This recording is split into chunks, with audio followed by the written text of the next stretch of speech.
Hey everybody, Logan and I are here, and Iris, and I don't know if she's been chasing her tail. She'll probably continue doing it through the video. It's just what she does. Ah, there it is. Yes, Iris, get that tail, because the Lord only knows what it did to you today. But we're here. We've got this outlet.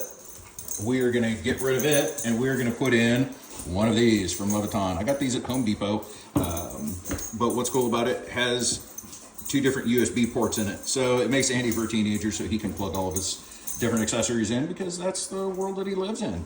So anyways, we're gonna do that. But as we're sitting here with Logan, we're gonna talk about a couple of important things with electricity, because we're gonna do this a little unconventionally, and it is not recommended. And keeping in mind, I'm not a contractor, I'm not a professional, I'm a do-it-yourselfer, and this is not practical information for you to just go ahead and do it. If you're unsure, consult an electrician or some sort of professional help. But Logan, give me some important things that you've learned at 15 about electricity. When doing electrical work, make sure you know where your little brother is so that it doesn't flick a switch. Very important. And you can touch one end and you can touch the other, but not both at the same time. Very good. And if you don't pay the bill, they turn it off. Yes, and I'll add one more thing in there. If you mess with it, it will kill you. All right, anyways, so Logan, let's go ahead and pull this outlet, and we'll be back in a minute.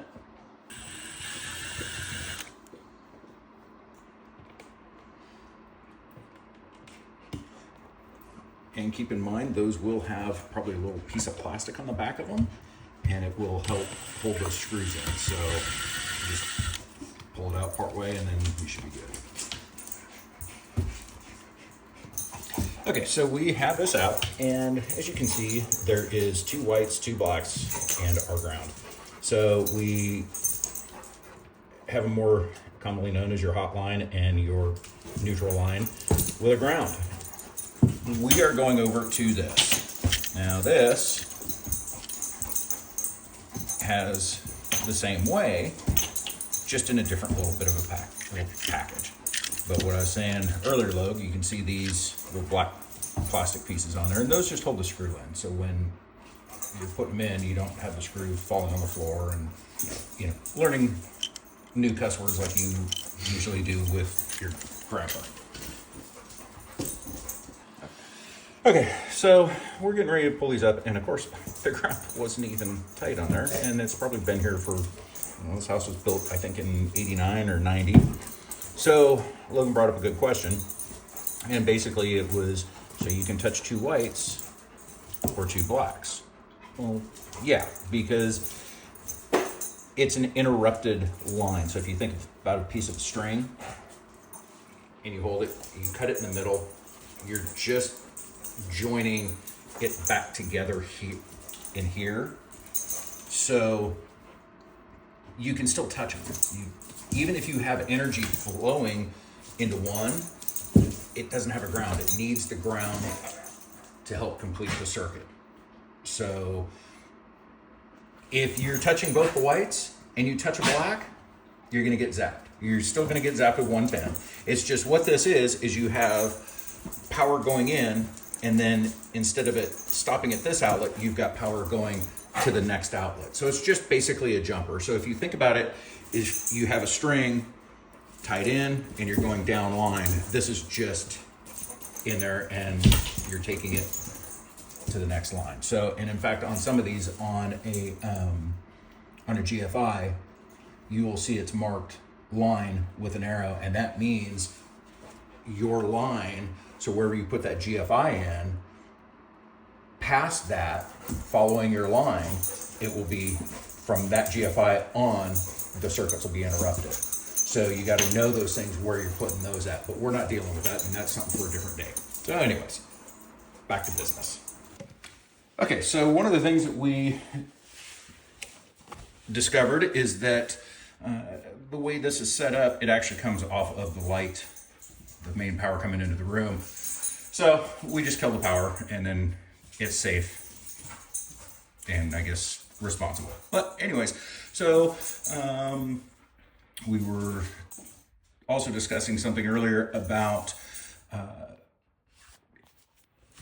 lights going out.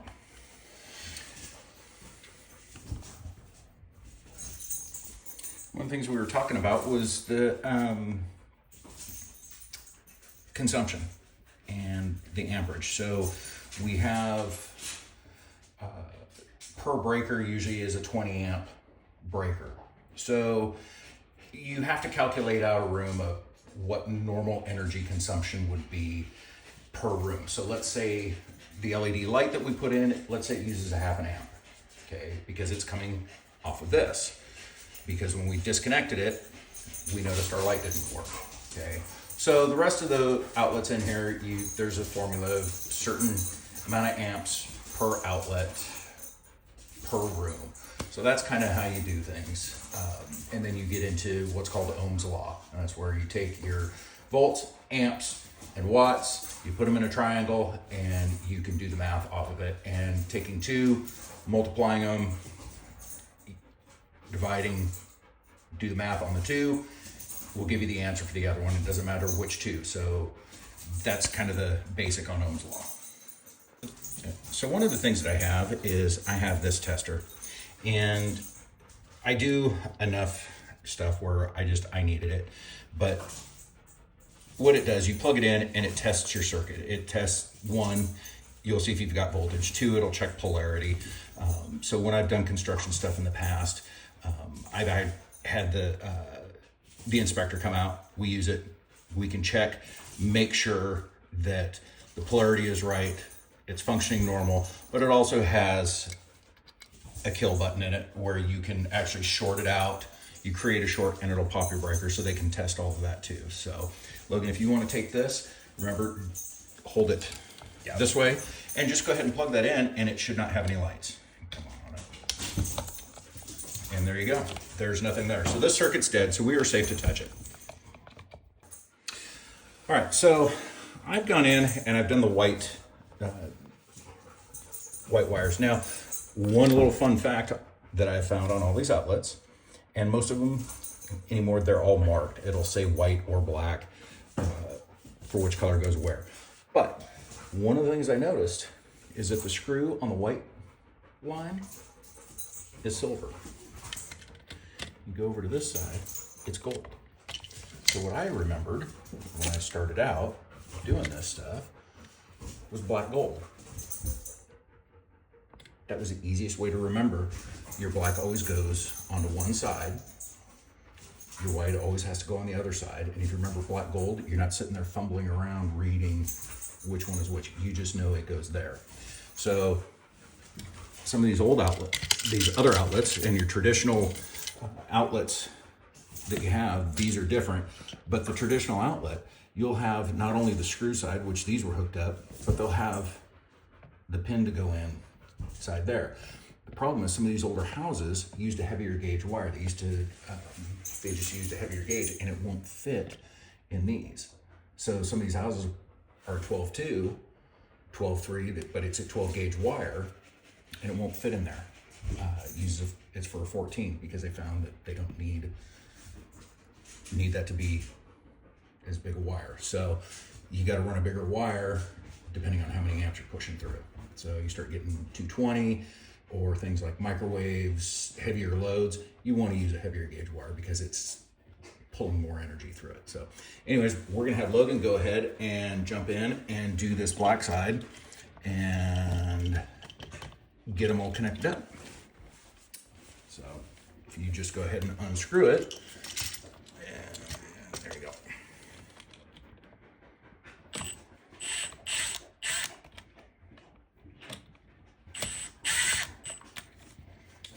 And you may want to just go ahead and run those screws out all the way. Well, perfect. It fell apart on you. Okay, so go ahead and take those pliers. Yep. And you're gonna straighten it out. Oh my God. Iris has just been chasing her tail left and right. Now she's just dying back there. Oh dear. Might wanna. Okay. Just when you're ready, I'll give you a hand, but you gotta. I'll struggle with it. Yeah, that's how you learn, dude. Good job. I'm not good enough by hand. You won't straighten them by hand, I guarantee it. Now, old school electricians screwdrivers, they actually had a pin that would be right in here, and you could actually shove the wire and then twist it, and it would put a perfect round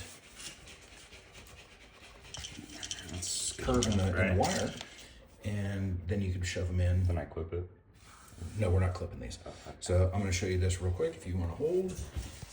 We're going to take this and we're going to grab it here. We're going to just straighten out the kink a little bit, because once it goes in, we want it straight enough going in so that we don't have an issue with it clamping. Okay, so go ahead and I'll take the phone. You got 2 holes right there, and you're going to put those, and they can go in either side. Okay. I need to back that out. Nope, this is a loose screw. It comes loose. So. Yep. So go ahead and put your light where you can see it. Oh, well, I need to. Does it fit in there? Well, there's just a lot of resistance. Pull that ground out of there. Well, it's from the white wires. Yeah, but that's the nice thing is you can get it out of your way. Yeah. You should be able to just. Is it going in? Yeah. Okay. So they will fall right out. So just get them in there, and then go ahead and take the screwdriver. In there. Yep. And run it by hand, please. Run it by hand. Take the screwdriver. There you go. I want you to feel the kind of the tension on it and learn. Okay. You're fine. No, maybe not. Maybe not.